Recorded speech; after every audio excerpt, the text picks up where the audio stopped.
Bemnit said, today we are going to look at a few interesting MSK cases that I've seen in my practice. And I feel they stress the importance of what we learned during our residency and just involves utilization of those concepts in real world practice. And it also makes you think a little out of the box. They're really interesting cases. So the way these cases will go is I'll present a brief clinical history. You'll get to see a stack of images. And with every case, there's a question in a poll format so that we can keep you all engaged and actively think throughout the conference. So you all are all actively engaged with the case conference. So let's get started. Case one.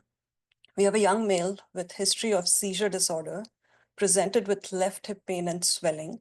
So this is the current radiograph for the patient, and this was the radiograph that was there, which was obtained a month before the current radiograph.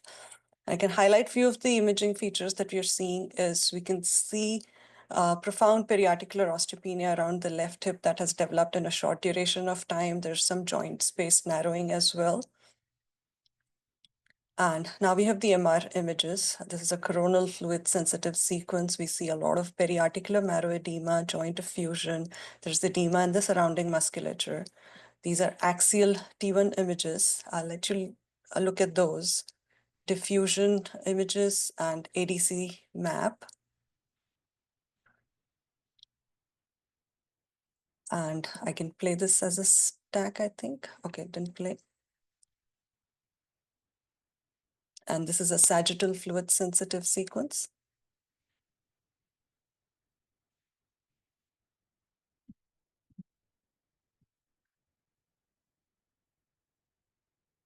I wanted to start the question for this. The question is, what is the most likely diagnosis and next step in management?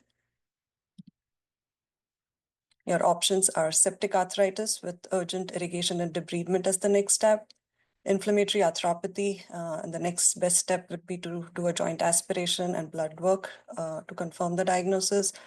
Osteoarthritis flare-up and can give a steroid injection to calm down the inflammation, or it's a missed posterior dislocation and arthroplasty for joint destruction would be the treatment of choice. I'll give you a few seconds to respond to this question.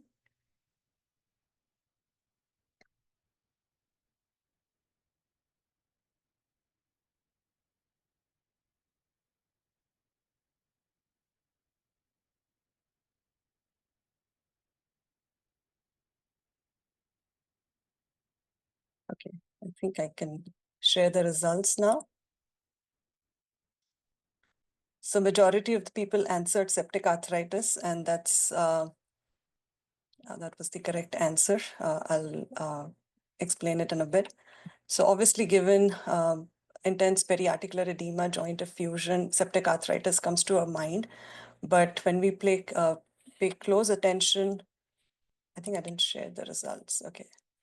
So those are the results, and that's the correct answer. The correct answer is a missed posterior dislocation, and the treatment of choice here was arthroplasty for joint destruction because it was a missed dislocation. 1 month had passed, and there was a lot of articular surface destruction, so the surgeon opted to do an arthroplasty in this case. And as I said earlier, that given so much of periarticular marrow edema, joint effusion, edema in the surrounding soft tissues, one may think of septic arthritis, but when we look at these axial T1 weighted images, what do we see here? That there is a fracture of the posterior wall of the acetabulum, which is displaced. And this is the axial through the center of the hip joint. And again, we can see the fracture of the posterior wall of the left acetabulum. And there is also an impaction fracture along the anterior femoral head. So if you have a posterior wall acetabular fracture with fracture of the anterior femoral head, these are the telltale signs of a posterior dislocation of the hip. And this is the sagittal image, which still shows posterior subluxation of the hip joint. And if we can recall from the history, this patient had seizure disorder. Probably during an episode of seizure, they had a posterior dislocation, which was never picked up, or they never presented to the hospital with acutely. And later on, when the hip remained in a subluxed position, And with those fractures, there was a lot of edema and inflammation that set in, and they presented later, a month later, with these imaging findings. And obviously, even clinically, the concern was for infection after initial imaging, when everybody saw a lot of joint effusion and edema. But as I said, if you pay close attention to the imaging findings, especially the T1 weighted images, to look for bone contours and presence of fractures, we can come up with this diagnosis. So posterior hip dislocation is an important orthopedic emergency. It's often seen in young individuals involved in high energy trauma. We classically see it with MVCs, and can result in significant long-term morbidity. The two most important complications of posterior hip dislocation are risk of developing avascular necrosis and post-traumatic osteoarthritis. As in this case, we saw they presented a month later and they already had a lot of joint destruction, and that's why they had to undergo arthroplasty at a young age. Rapid identification and reduction is critical to, again, prevent these complications. We don't want the femoral head to go into avascular necrosis. What are the factors that can affect management, and some things that we really need to look on imaging for these cases? We have to look for associated fractures. There can be a fracture of the posterior wall, which is most common associated finding. And once we see the fracture of the posterior wall of the acetabulum, we have to determine the percentage involvement and roughly use a ballpark of if it's less than 20% or more than 20%, because typically less than 20% of the acetabular involvement is a stable injury and may not require surgical fixation. On the other hand, more than 20% of acetabular involvement would be an unstable injury. Not always, but often bigger fracture fragments will make an injury unstable. Then if there is a femoral head fracture, and what's the location of the fracture? Sometimes these fractures are above the fovea and below the fovea. If it's above the fovea, it's the weight-bearing surface, and again, can result in articular surface depression and early osteoarthritis. If the acetabular fractures are more comminuted, and sometimes these posterior dislocations can be so violent that the entire acetabulum gets fractured and not just the posterior wall, in that case, the patient will require additional plate and screw fixation of the acetabulum. And if they're associated femoral neck fractures, that's also very important. Can be associated, and if there is a neck fracture, then you cannot perform a close reduction on these patients. The neck fracture has to be fixed surgically, again, to prevent the risk of avascular necrosis, and the patient has to be taken to OR urgently. We also have to see if there are intra-articular fragments within the joint space. That is, again, a common association in these posterior dislocations, and these can be seen better on CT. The importance of picking up this finding is because this can, again, prevent successful reduction of a dislocated joint. You have to look at associated soft tissue injuries that can be better assessed on MRI. You can have displaced labral tears. Sometimes the head can herniate through the torn joint capsule. And again, these are the things that will prevent a successful reduction, close reduction. And even the posterior dislocation can result in sciatic nerve injury. So these are some of the important things that you need to see once you diagnose a posterior hip dislocation. Okay, so the take-home point from this case was, whenever you see an isolated posterior wall fracture, think of that there has been a posterior dislocation of the hip. Next case. So 75-year-old male with progressively worsening elbow pain and now with palpable lump. So an elderly male, elbow pain and with a palpable lump. AP and lateral elbow radiographs show soft tissue swelling in the region of olecranon bursa. And we typically think of olecranon bursitis in these cases. And this was the MRI because they clinically felt a lump, and the patient also complained of lump along the on the side of the elbow. So these are axial T2 fat sat sequences. We can see a lot of inflammation. This is the triceps tendon. There's a lot of edema and inflammation in and around the triceps tendon. And this is where the mass was. If you can see my arrow, this is an infiltrative looking, very dark T2 hypointense mass. These are the coronal images. You can see that ill-defined soft tissue, which is a dark soft tissue mass along the medial aspect of the elbow, posteromedial aspect, a lot of soft tissue edema around it. These are diffusion weighted images because it's a mass. So we did a tumor protocol on this. We can see that this lesion is dark on diffusion weighted images and dark on even ADC. So it's not cellular, more of a fibrous looking tumor as of now. So let's see the question on this case.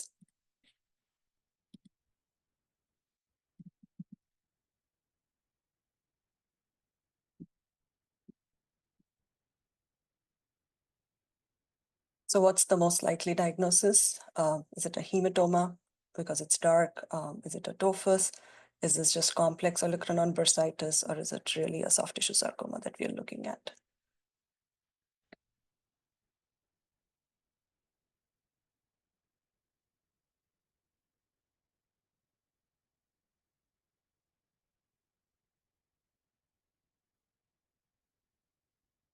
A few seconds to answer. Can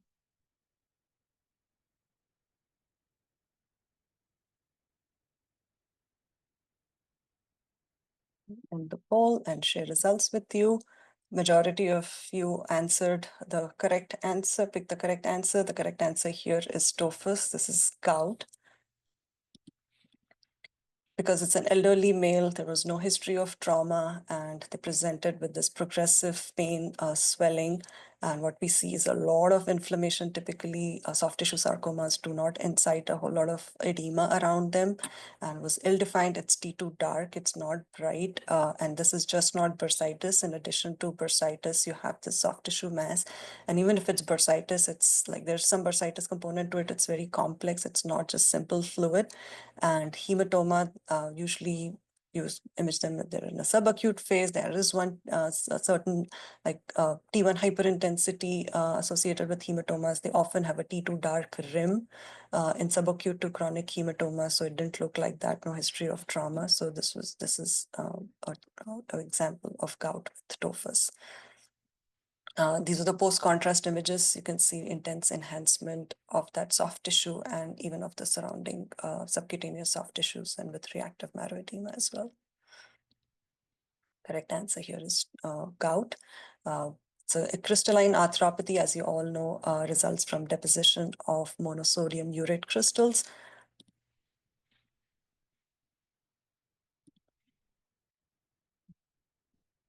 And it's 4 to 10 times more common in men. It clinically presents initially with acute flares of joint pain, swelling, and if it remains untreated, unrecognized, and if it stays on for the hyperuricemia stays on for a couple years, it'll present as chronic tophaceous gout, where there's presence of the tophus deposition in the periarticular soft tissues, and even in the tendons and bursa. So that's another thing that we often don't think of with gout, that we try to look for periarticular erosions, typically in hand and feet, with the most common site of involvement of gout. But if it presents around the tendons and bursa, that's when we don't think of gout. So anytime you have an elderly male, female after menopause, the estrogen progesterone are protective for gout. That's why you don't see gout in young females that frequently. But if it's a male patient, elderly females, and they have risk factors, we think of gout with such presentation with T2 dark periarticular masses resulting in they can result in bone erosions if they're large and long-standing. So this is a typical manifestation of gout that we are used to, of looking at the lumpy, bumpy appearance of gout where multiple joints are involved, and you have these dense periarticular soft tissue resulting in those juxtaarticular erosions and overhanging margins. That's the classic imaging feature of gout. Classically involves the first MTP joint, the most common joint involved by gout, again, where you see a tophus resulting in that juxtaarticular erosion with overhanging margins. But what we don't think about with gout is it can also result in bursitis when it gets deposited around the tendons and the bursa. So anytime you have complex pre-butler bursitis, like there's bursitis, but it looks very complex, it's dark on T2, and there's a lot of edema around it, you need to think of gout. So this was an example of complex pre-butler bursitis from gout, and this was basically a tophus formation in the pre-butler region. Another example, or a relatively common manifestation of gout will be around the ankle. There's a tophus deposition around the lateral malleolus, resulting in that erosion in the distal fibula. You can see that that soft tissue has all that hypointense signal on T2 weighted images and results in this corticated erosion in the adjacent bone. So take-home point from this case, anytime you have complex prepatellar or olecranon bursitis with hyperdense soft tissue on radiographs, we need to think of gout. We know that classic lumpy bumpy appearance, the involvement of the first MTP joint, but what we don't often think of is when you have complex bursitis in these locations, you need to think of gout with correct clinical presentation. Okay, next case. We have a 42-year-old male that felt a pop while playing basketball, complained of foot pain along the lateral aspect of the midfoot. So first, let you look at the images, the question, and then we can go over the findings. So the oblique and lateral radiographs of the foot. We can start the poll, but I want to show you the options first. What are you thinking is the most likely diagnosis? This is an EDB avulsion fracture along the lateral calcaneus, fracture of the os peroneum, calcaneo-navicular coalition, or you don't see any abnormality. I can go back to the radiographs again so that you can think in terms of the options that I gave you all. And then I can now show you the MR images. So the pain is on the lateral side. These were the fluid sensitive. Oh, that video. Oh, okay, flashed the answer. So this is a case of fracture of the os peroneum. I was trying to play the video on that axial image, but it just moved forward. So fracture of the os peroneum comes under the umbrella category of painful os peroneum syndrome, also known as POPS. It refers to a variety of conditions presenting with pain localized on the lateral aspect of the cuboid area. So it can either be an acute os peroneum fracture, a chronic os peroneum fracture that will often result in tenosynovitis of the peroneus longus, because os peroneum is the sesamoid bone within the peroneus longus tendon. It can either be attrition or partial or complete rupture of the peroneus longus tendon, proximal or distal to the os peroneum, or sometimes you see a large peroneal tubercle along the lateral aspect of the calcaneus, which entraps the peroneus longus tendon or os peroneum during tendon excursion. So anything that results in pain along the lateral aspect of the midfoot, particularly the cuboid, involving the os peroneum or the peroneus longus tendon, comes under the umbrella term of painful os peroneum syndrome. And since, as I said, that os peroneum is a sesamoid within the peroneus longus tendon, if one of the radiographic manifestations of peroneus longus tendon is the fracture of the os. So if you see fracture of the os on radiographs, you know that there is an abnormality of the peroneus longus tendon, either a partial or a complete tear. It's also important to differentiate a fractured os peroneum from multipartite os peroneum. Any os can be multipartite as well.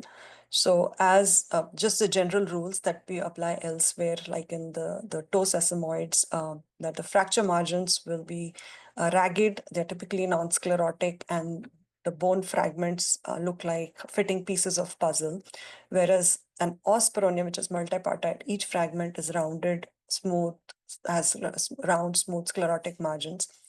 And another important thing that we can appreciate on radiographs is there's a displacement of the os peroneum. So typically os peroneum is seen along the lateral aspect of the cuboid, but if you see it located more proximally along the lateral aspect of the calcaneus, then you know that something is not right and probably the tendon is torn, and that's how the os peroneum has migrated more proximally.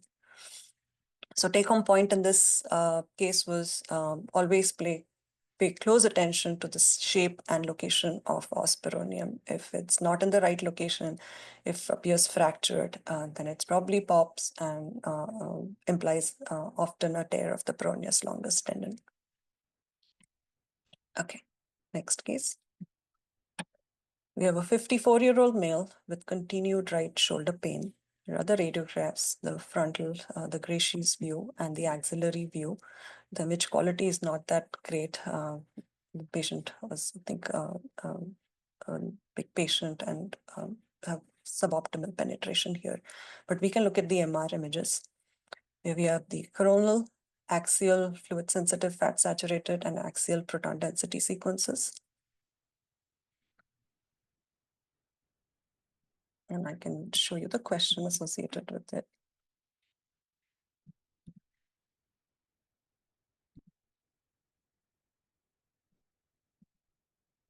So what's the most likely diagnosis here? Is this a posterior labral tear? Is this imaging features of adhesive capsulitis? Is it sequelae of posterior shoulder dislocation, or this is glenoid retroversion with posterior labral tear? Wait for a few seconds for the answers to come in.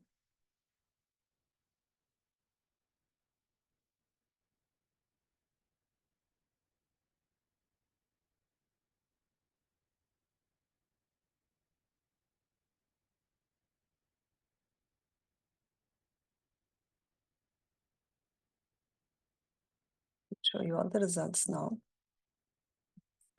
So majority of the people picked posterior dislocation because it looks like the abnormality is posteriorly. The glenoid is looking resorbed posteriorly.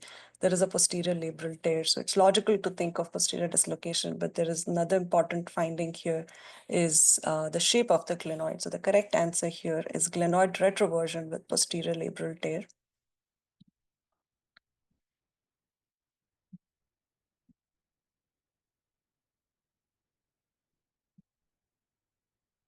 So we talk about, so the correct answer here is glenoid retroversion. It's the abnormal posterior angulation of the articular surface of the glenoid, predisposes to posterior glenohumeral instability and tears of the posterior labrum. But I mean, there was no history of posterior dislocation in the sense we didn't have any suggestive history that posterior dislocation are often seen in seizure patients or patients who get electrocuted, or even like a violent impact in sports can result in posterior dislocation. So no suggestive history, there's no edema, no other telltale signs of posterior dislocation like a reverse Hill Sachs or a reverse Bankart. Yes, the posterior labral tear can be a reverse Bankart, but there's also significant posterior glenoid resorption, and there were no anterior findings associated with posterior dislocation. So what are the causes of glenoid retroversion? It may be developmental, such as glenoid dysplasia, can be secondary to trauma or osteoarthritis. If you see advanced osteoarthritic cases, you often see posterior decentering of the humeral head. There is asymmetric posterior glenoid resorption.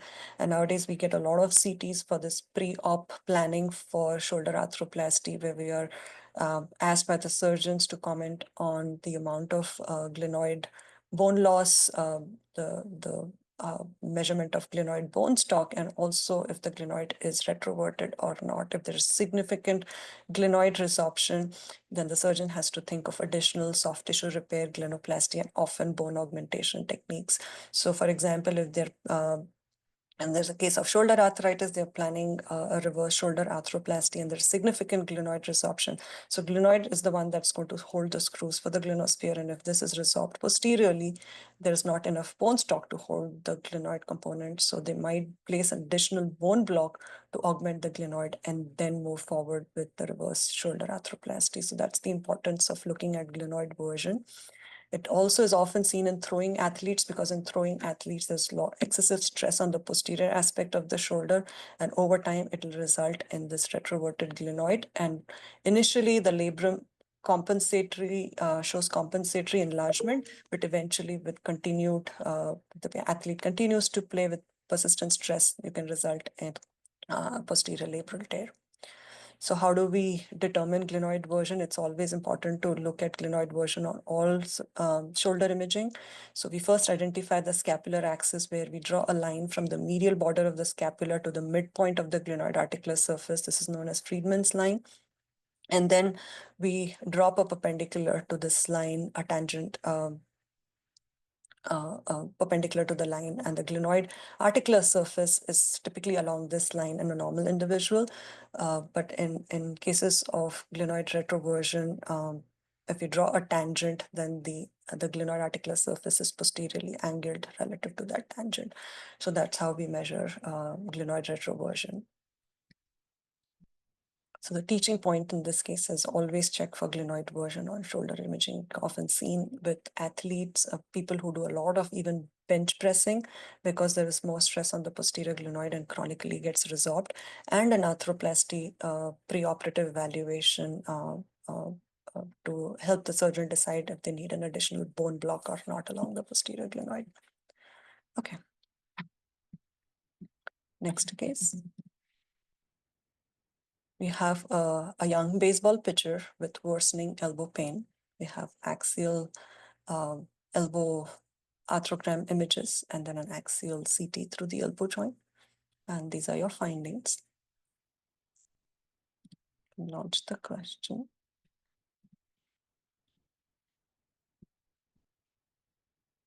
So what's the most likely etiology for these findings? Is this osteochondritis dissecans of the capitulum?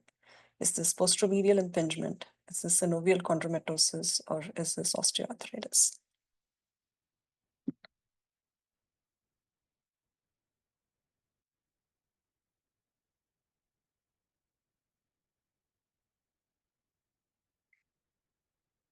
I'm getting some answers here.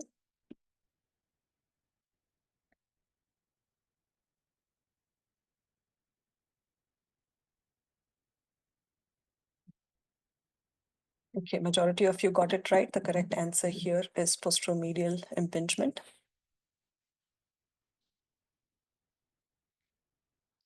So what do we see? What are the findings here? These MR images show loose bodies within the joint.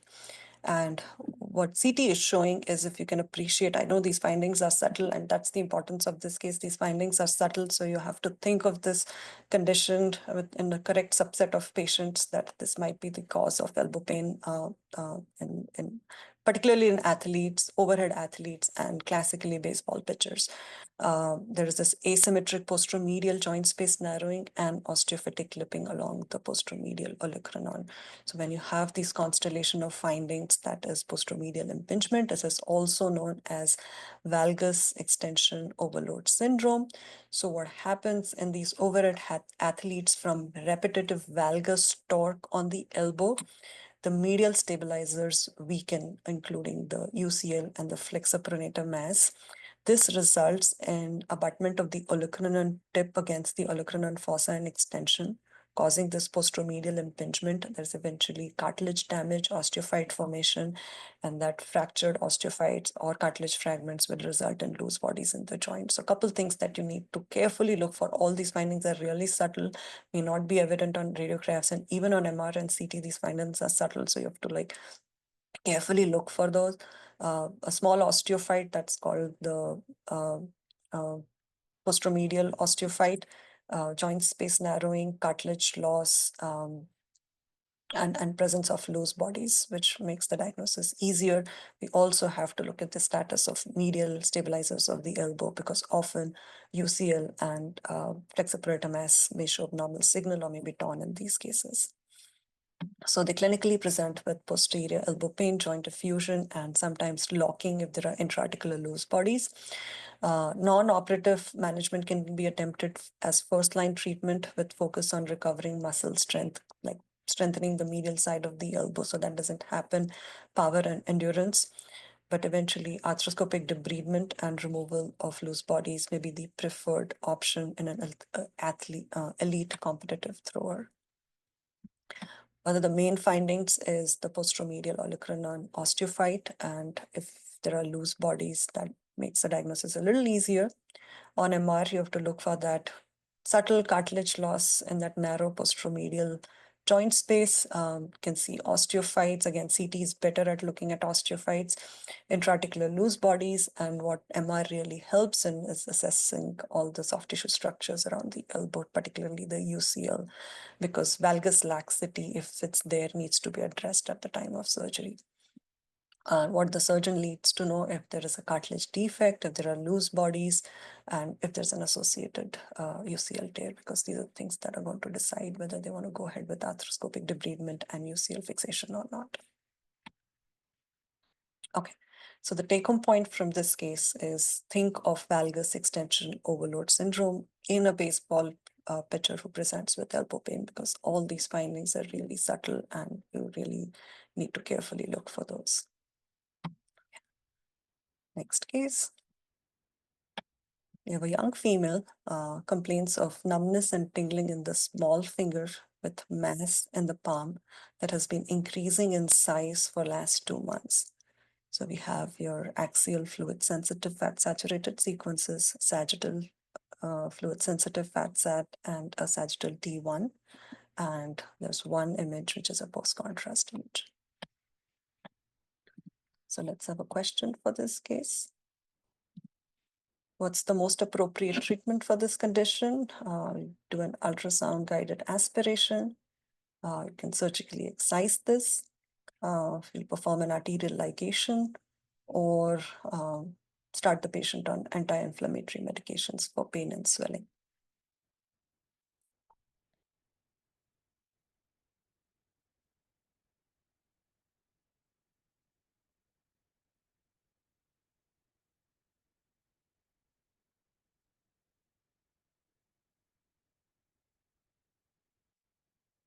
The answers coming in.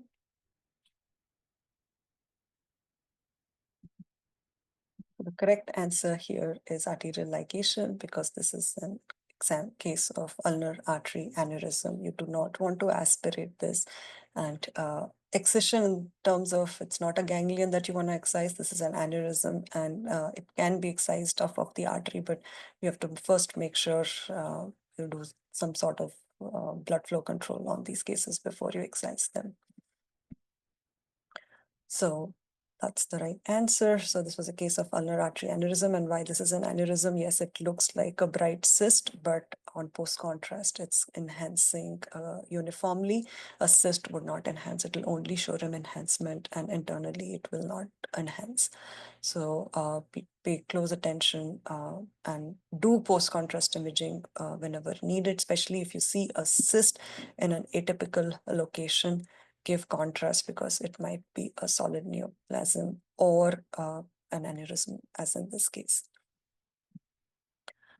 So ulnar artery aneurysms are common along the volar aspect of the wrist. It's because of injury to the ulnar artery. It becomes superficial when it travels around the hook of the hamate. So it's superficial and lies over the hook of the hamate, so can get easily compressed, or there's, if depending upon the activity, there can be repetitive microinjury to the ulnar artery, which can result in ulnar artery aneurysms. Most important thing is to know is they can be misdiagnosed as ganglion cysts, because ganglion cysts are so common at the level of the wrist, and majority of the wrist exam, MR exams are done are for ganglion cysts. So you tend to think of that as the first diagnosis, but always keep this at the back of the mind. If you see that cyst in an atypical location, not associated with a joint, ligament, or tendon, or any soft tissue structure, think of an aneurysm and give contrast to confirm that. So anytime you have a cystic lesion in an atypical location with atypical imaging findings, this needs to be further evaluated with contrast administration. Angiography is the gold standard for diagnosing and localizing the site of occlusion and aneurysm. And the features that were helpful in this case was the atypical location along the Guillen's canal, along the course of the ulnar artery, not directly related to a ligament retinaculum.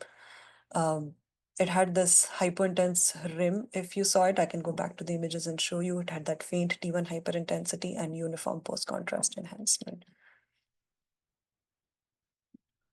So can you all appreciate that faint hyperintensity and a nice T2 dark rim around the lesion? And one of the important things that if it's present and clinches the diagnosis is when you see a flow-related signal void on spin echo images and pulsation artifact. If you see a pulsation artifact going around in the frequency direction for a lesion, that's when you can think of an aneurysm or a vascular abnormality. Treatment is you ligate the ulnar artery if there is a complete radial arch, or you can even excise the damaged artery, but you have to then reconstruct it with a vein graft.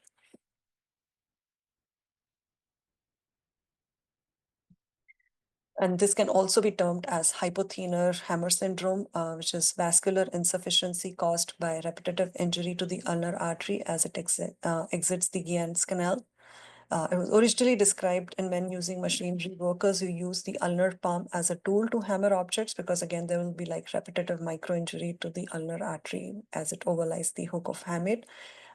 It can be seen in athletes, particularly those that use their hands for catching or striking, like who have a piece of equipment in their hand, like a baseball bat, a racket sport, golf, because that handle can keep hitting the or have an impact on the hook of the hamate, and the ulnar artery gets compressed in between. And it's more prone to injury distally near the hook of the hamate. And sometimes what you get is this corkscrew appearance of the ulnar artery distal to the hook of the hamate. That's the classic or cathognopping image feature of hypothenar hammer syndrome. But you may even see thrombotic occlusion of the artery or aneurysm formation, as in this case. Okay, so the take-home point from this case is any cystic lesion which is in an atypical location or has atypical imaging features, we need to give contrast to make sure it's not a solid neoplasm or an aneurysm. Next case. Middle-aged female with progressive swelling of the third finger. These are the radiographs. You can see there's like swelling of the third digit. Can let you look at the other findings. And there was also an MR done for this case because the concern was infection, obviously, given such profound single-digit swelling. These are the coronal images. You can see signal changes around the MCP joint, along the PIP joint. Let's look at the question here. So what's the most likely diagnosis? Is this a case of inflammatory arthritis? Is this cellulitis? Is this septic arthritis? Or is this tenosynovitis? I can go back to the radiographs, let you look at the imaging findings one more time. These are the MR images.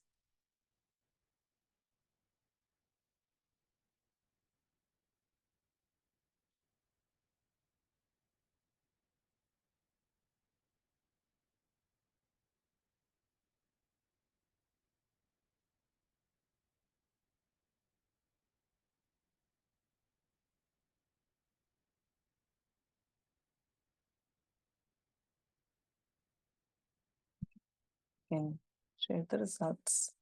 So the correct answer, majority of you got the correct answer, which is inflammatory arthritis. So this was a case of sausage digit, and it's seen with either psoriatic arthropathy or reactive arthritis. And this was a case of reactive arthritis.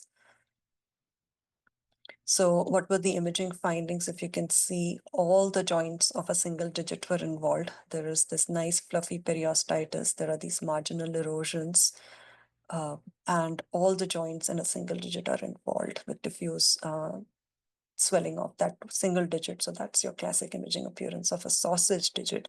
And sometimes MR, when you do MR, like, like we're used to looking at arthritis, inflammatory arthritis just on radiographs, MR is not often performed. If at all, we can screen for joint effusion synovitis with ultrasound.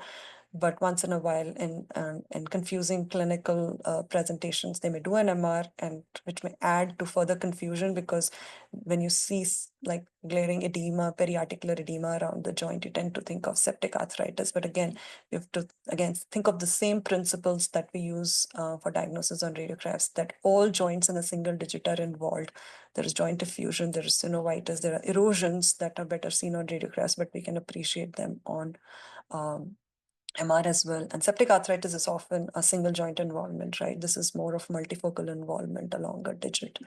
So this was an example of reactive arthritis. So what is sausage digit? It refers to soft tissue swelling of the whole digit. If you do an ultrasound, it will show underlying synovitis or tenosynovitis, and classically seen with psoriatic or reactive arthropathy. This was a case of reactive arthropathy.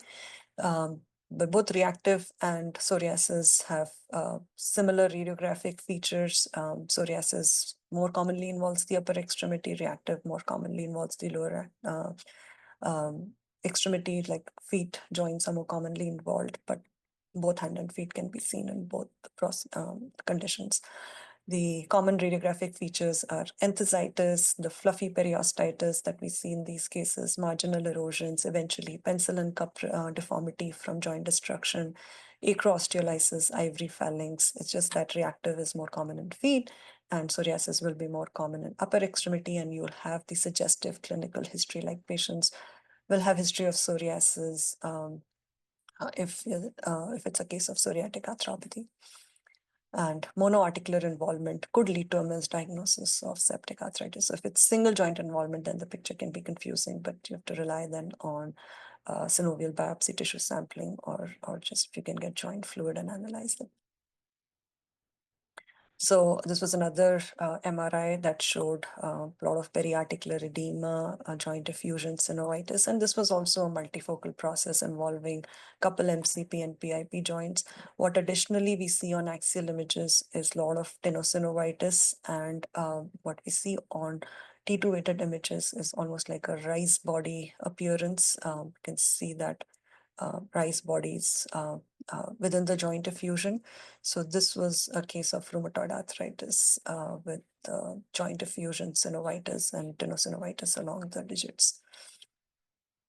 These are the radiographs in that same patient. You can see those classic erosions, marginal erosions, periarticular osteopenia, classical involvement of proximal joints, the wrist, MCP, and PIP joints with sparing of the DIPs, and classic erosion along the head of the fifth metatarsal for rheumatoid. This was a case of rheumatoid arthritis. Again, not just we think of these processes when we look at MR imaging, but with increasing utilization of MR imaging, we can see these cases of inflammatory arthropathy on MR imaging as well. So keep those same principles in mind: multifocal disease, multiple joint involvement, and same if there's proximal arthropathy with joint effusion, synovitis, erosions, tenosynovitis, which can be an important earliest manifestation of inflammatory arthropathy. So keep that in mind. So extensor tenosynovitis can be the initial manifestation of inflammatory arthropathy, but has received less attention in literature, but it's an equally important manifestation of RA along with joint effusion, synovitis, and erosions. Another case here where there was a young male presented with swelling on the back of the hand with pain, and you can see tenosynovitis of pretty much all extensor compartments of the wrist, but there was no, like most common cause of tenosynovitis is mechanical symptoms, and there was no history suggestive of that. So when you see unexplained tenosynovitis, particularly involving the wrist tendons, we need to think of inflammatory arthropathy.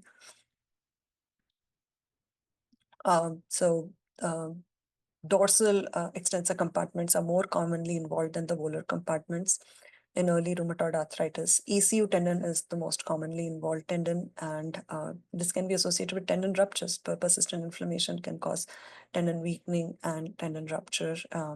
Treatment is conservative with anti-inflammatory medications and compartment release in refractory cases. So the take-home point from this case was think of inflammatory arthropathy as a cause for re-involvement of the digit, sausage digit, when all the joints in one digit are involved, and for non-mechanical wrist tenosynovitis. Okay, next case. We have a 55-year-old female with right hip pain. These are the frontal and frog leg lateral radiographs of the right hip. There's some mineralization along the lesser trochanter. These are the MR findings. I'll let you look at the findings and I can show you the question. So what is the most likely diagnosis here? Is this tumoral calcinosis? Is this calcific tendinitis with hydroxyapatite calcium deposition? Is this osteoarthritis with loose bodies? Or is this a synovial chondromatosis?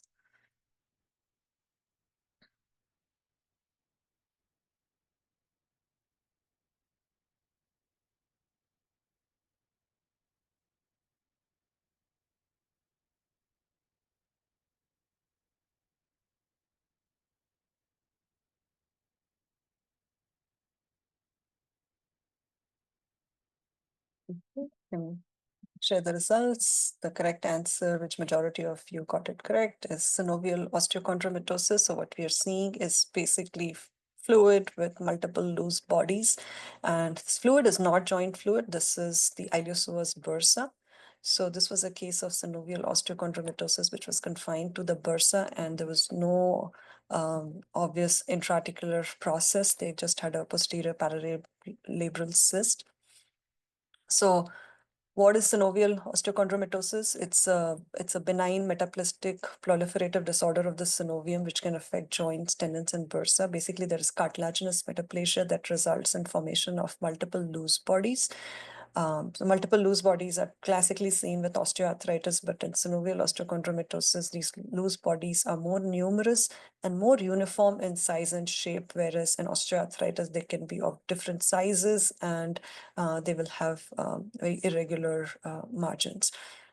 So another important thing to the teaching point in this case was the diagnosis is easier when it's an intra-articular process, but again, we don't think of it when something is just localized to a tendon sheath or a bursa. So any synovial process can stay localized to a tendon sheath or a bursa as well. So think of similar conditions that can involve the synovium, whether it's a joint process or a tendon sheath or a bursal lining. So that was the take-home point from this case. Synovial processes like synovial osteochondromatosis and PBNS can be localized to a tendon sheath or a bursa and not always have to be an intra-articular process. Next case, we have, I have to stop sharing. 14-year-old male with ankle pain and swelling. These are the radiographs, ankle radiographs. Nothing really remarkable on the frontal and oblique, but on the lateral, you could see some lucency in the anterior tibia with some cortical resorption here. And these were the MR imaging findings. Again, we have the lesion in the distal tibia. And I can show you the question for this case. So what's the most likely diagnosis here? Is this a giant cell tumor? Is this a chondroblastoma? Is this an aneurysmal bone cyst, or it's a Brody's abscess?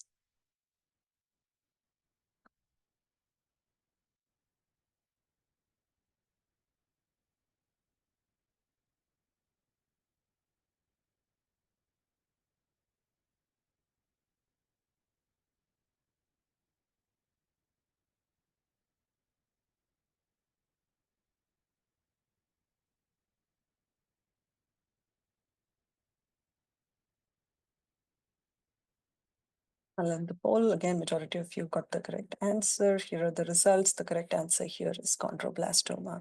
So it's an epiphyseal lesion in a skeletally immature patient. The growth plate is still open. And on MR images, this is T2 hypointense. It has some cystic areas within. There's a lot of surrounding marrow and soft tissue edema. It's trying to cross the growth plate, and if you see it closely, there are some blood fluid levels within the lesion. So this will be a classic location and appearance for a chondroblastoma with some ABC transformation that's happening within this lesion. It's showing a stack with that lesion, a lot of marrow edema, joint effusion, and that T2 hypointense lesion in the epiphysis.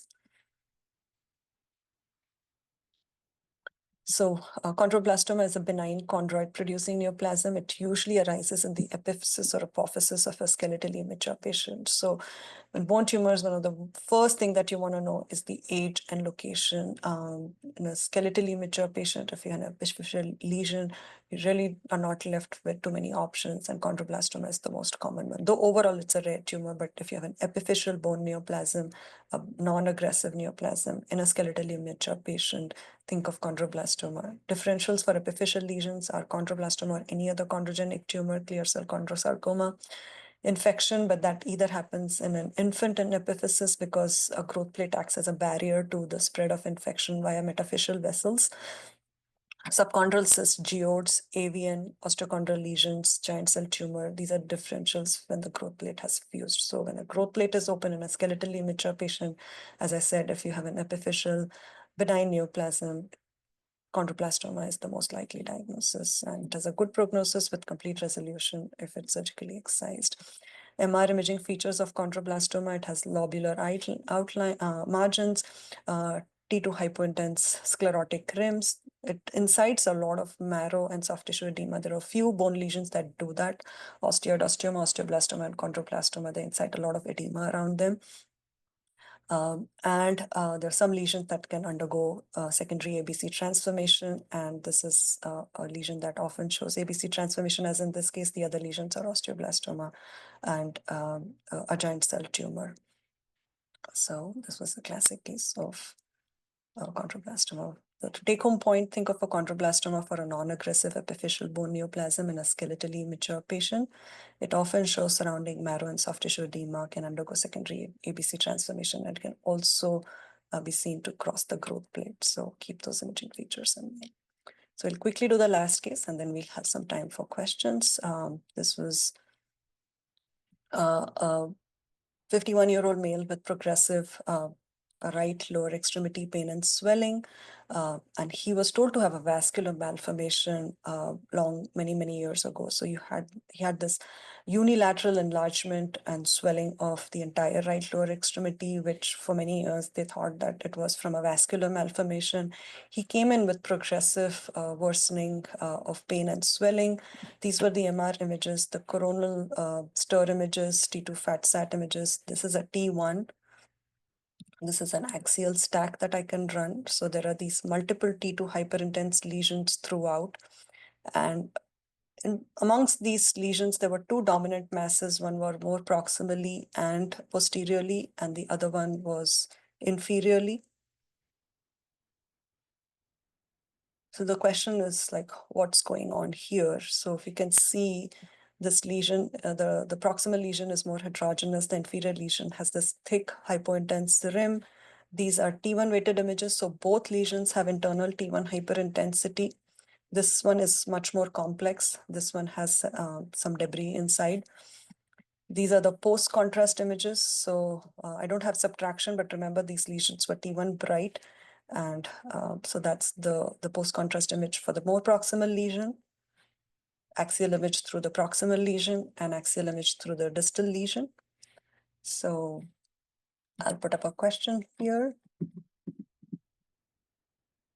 So what is the most likely diagnosis? Is it a slow flow vascular malformation? What you see, that extensive abnormality in the right lower extremity with hematomas or venous varices that have developed? Or it's a slow flow vascular malformation with this one being just a hematoma, but this one being a sarcoma? Or this is extensive neurofibromas in a patient with neurofibromatosis with hematomas, or neurofibromatosis with a hematoma and a soft tissue sarcoma?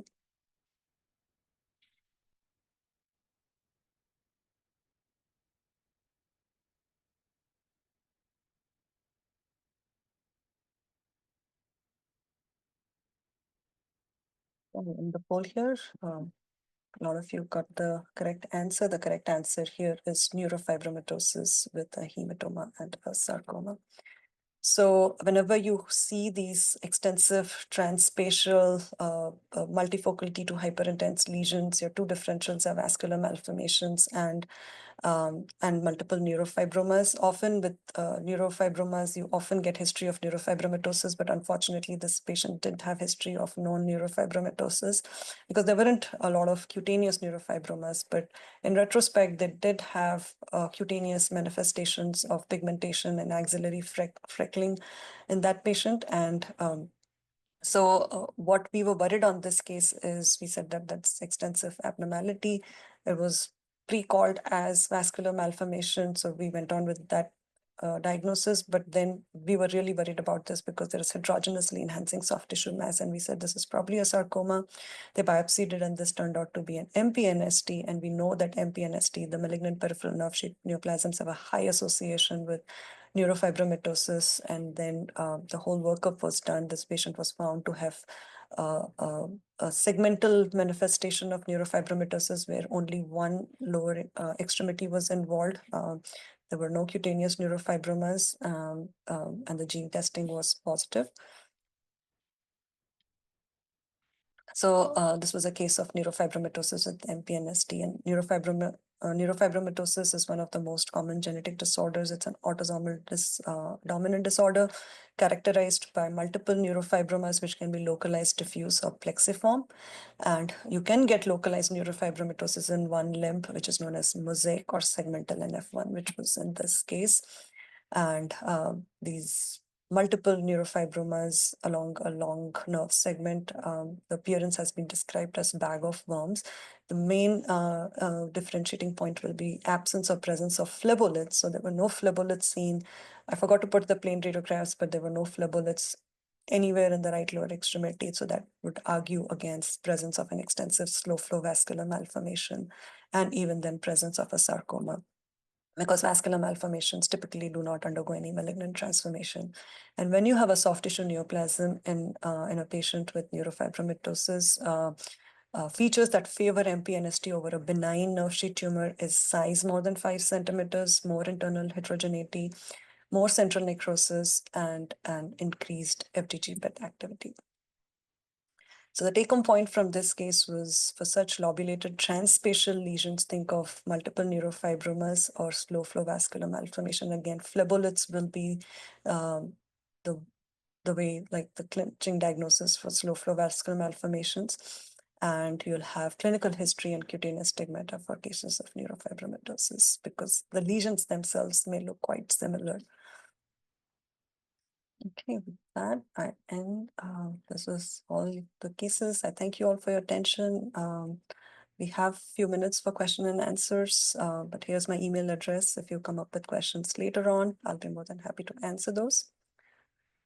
And I see one question in the chat box which says, for case 6, which was an ulnar artery aneurysm, that could it be a schwannoma? Yes, it can very well be a schwannoma. All I was trying to say is, if there's a cyst in an atypical location, give contrast. If it's enhancing, it's an aneurysm or a schwannoma. But it was along the course of the when we looked at the images up close, it was along the course of the artery. It had that rim, dark rim, and T1 hyperintensity. And schwannoma will typically show like a target sign, which wasn't there in this case. But yes, there's a likely possibility, but the surgeon needs to be aware that this could be an aneurysm. So when they're operating, they're more careful and not just go to excise the lesion, and which turns out to be an aneurysm.